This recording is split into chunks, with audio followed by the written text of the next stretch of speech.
Hi guys, আজ তোমাদের কাঁচা রুই ভাপার রান্না দেখাবো। তার জন্য প্রথমেই রুই মাছকে কেটে ধুয়ে লেবু মাখিয়ে নিল। এরপর নুন আর হলুদ মাখিয়ে আধ ঘন্টার জন্য রেখে দিলাম। রান্নাটা চটজলদি হয়েও যায় আর খেতেও তেমন সুস্বাদু। তোমরা বাড়িতে একবার ট্রাই না করলে বুঝতেই পারবে না যে রান্নাটা কতটা সহজ আর কতটা সুস্বাদু হয়। রেসিপিটা যদিও বা শাশুড়ি মায়ের ছিল। এরপর শিলের মধ্যে কিছুটা সর্ষে আর পোস্ত আর কয়েকটা কাঁচা লঙ্কা বেটে ওই মাছের মধ্যেই মশলাটা দিয়ে দিল। এরপর কিছু গুঁড়ো মশলা দেবো, একবার তোমরা দেখেই নাও। হলুদ, নুন, কাশ্মীরি লঙ্কা, সর্ষের তেল, চিনি মাখিয়ে নিল। টমেটো পেস্ট করেও একসঙ্গে মাখিয়ে নিল।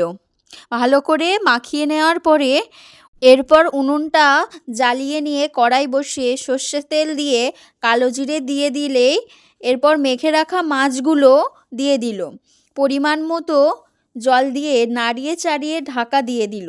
তরকারিটা ফুটে গেলে ঢাকাটা খুলে নিয়ে মাছটাকে আবার ভালো করে ফুটিয়ে নিলে যাতে মাছটা ভালো করে সিদ্ধ হয়, এই রকম গ্রেভি হয়ে গেলে নামিয়ে নিলেই রেডি আমাদের রুই ভাপা।